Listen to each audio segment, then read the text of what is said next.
You know, they always say lightning doesn't strike gold except twice on leap years or something like that. But I really think that Tommy Wiseau struck gold with his attempt at doing a daytime sitcom. When I sat down and I intended to try and make a video about this, my initial goal was to just understand the plot.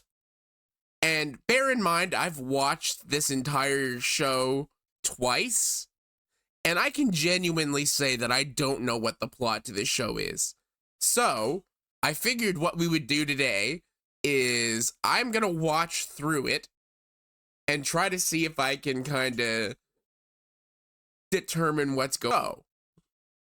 For those of you who are not familiar with the works of the great Tommy Wiseau is a little bit of a mystery wrapped in an enigma, in that if you ask him, he will always tell you that he's American, but very clearly he's not. If you're not familiar with who Tommy Wiseau is, you're probably familiar with his most famous work, The Room. You know, the tearing me apart Lisa thing. Tommy Wiseau has delved into filmmaking with other projects as well. What we're going to be talking about today is The Neighbours.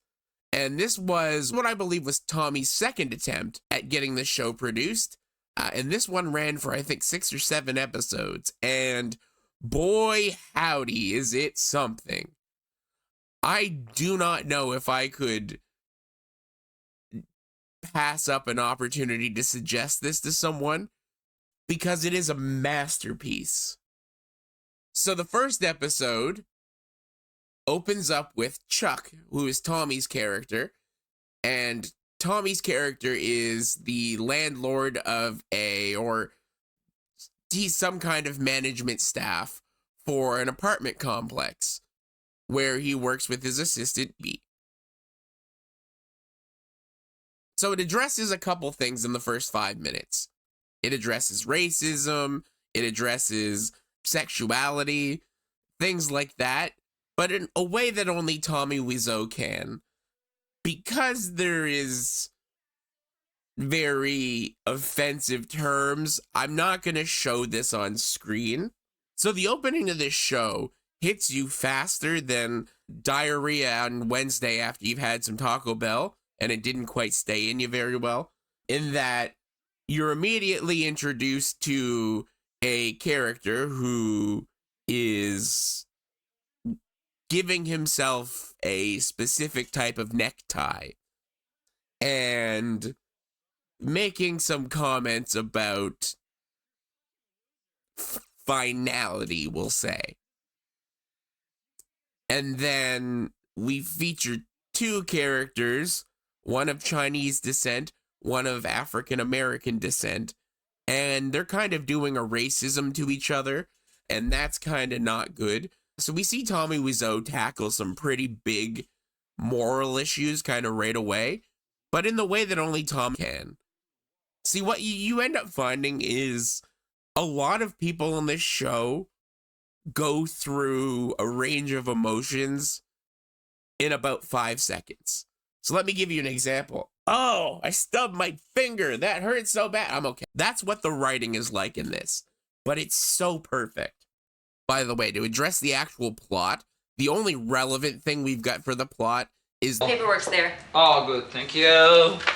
And this week we have the arrival of Princess Penelope. Yes! Princess Penelope is coming. You did such a great job. That's perfect. Thank you. Well, so all the tenants wanted to meet her. Do you think that I could introduce them, or? Yeah, sure. Just invite everybody here. We have a welcome party for her. So this is the point where I think we find the only subplot that starts to develop in this entire series, which is about the borderline escort service they start offering out of the laundry room, but we're a couple episodes away from that, so we won't worry about that now. But now we get introduced to the second character portrayed by Tommy Wiseau, and this is the real gem, I think. This is Tommy in a varsity jacket and a blonde wig, and his name is Ricky Rick. And Ricky Rick is fantastic. Ricky Rick and his girlfriend do show up a couple times, and in the second half of the show, Ricky Rick definitely becomes more prominent.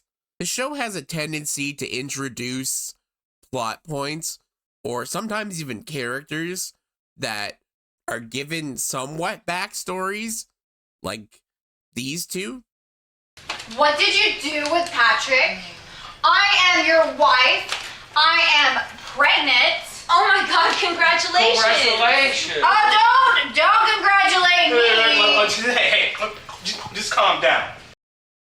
But it's never really expanded on. So this is a married couple with a baby on the way, but the husband, whose name is eluding me at the moment, is cheating on the wife with a man. And this eventually leads to divorce. But we never see them again as far as I recall. So now we really get introduced to what I think is the absolute best and absolute worst characters in this series. So we'll start off with the good. My favorite character in this entire series has to be Troy. Now, Troy's one entire character trait is that he is a stoner. That's basically his entire character. But the reason I like him is because he has some of the weirdest written lines, particularly in this scene. The other character we're introduced into the scene, really, is Cece. Now, in only the way that Tommy Wiseau can, Cece is very much a caricature of stereotypes. And it is very, very jarring and uncomfortable to watch at a lot of points.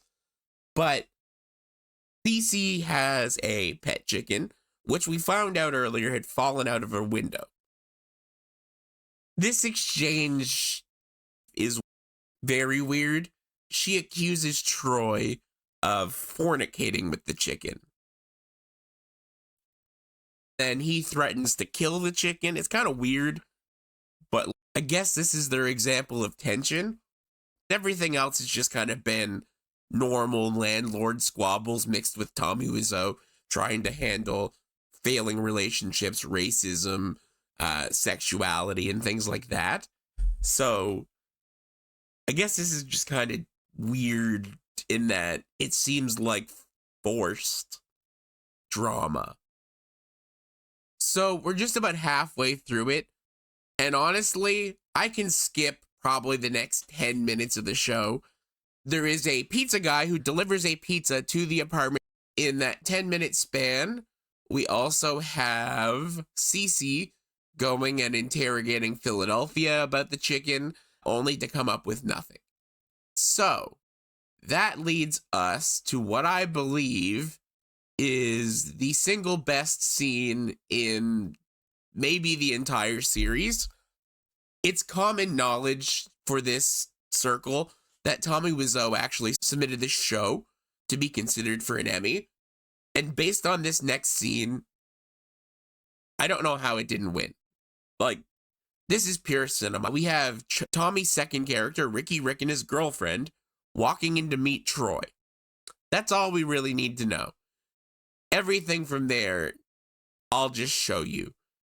But before that, if you're liking this video and you want to see me do the same type of thing for episode 2, make sure you hit the like button and let me know below if you've seen this and what you thought.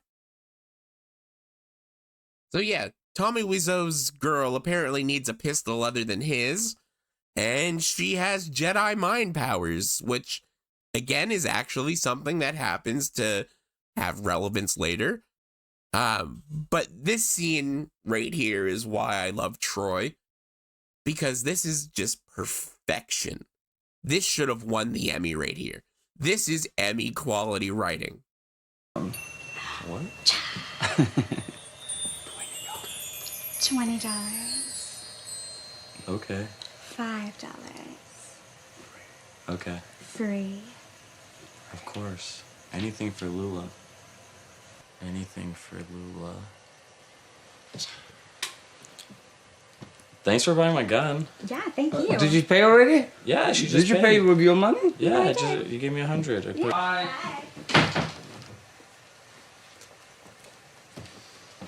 What did I do? I'm an idiot! Ah! I'm okay.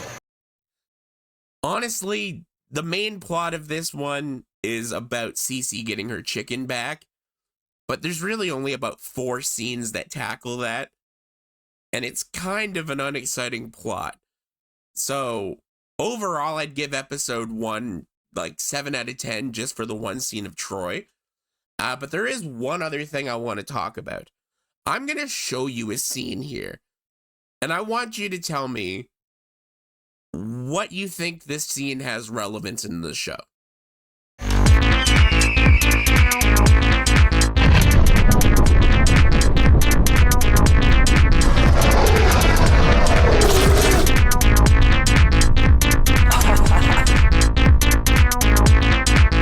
And now that you've seen it, how often would you put that in a production that you made? Tommy uses that, I believe, 7 times in this first episode. And it is perfection. I love this scene. It's such a bop. It is my favorite thing in this entire series.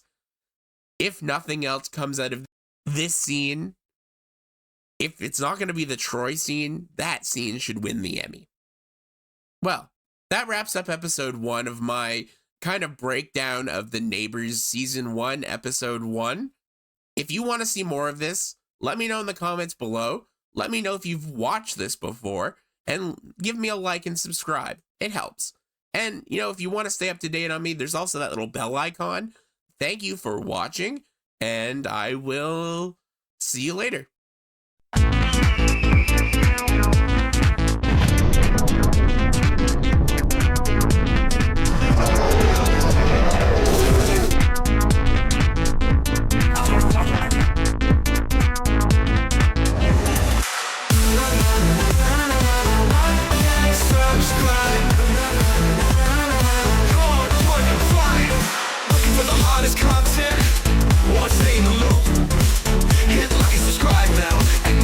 Miss a beat.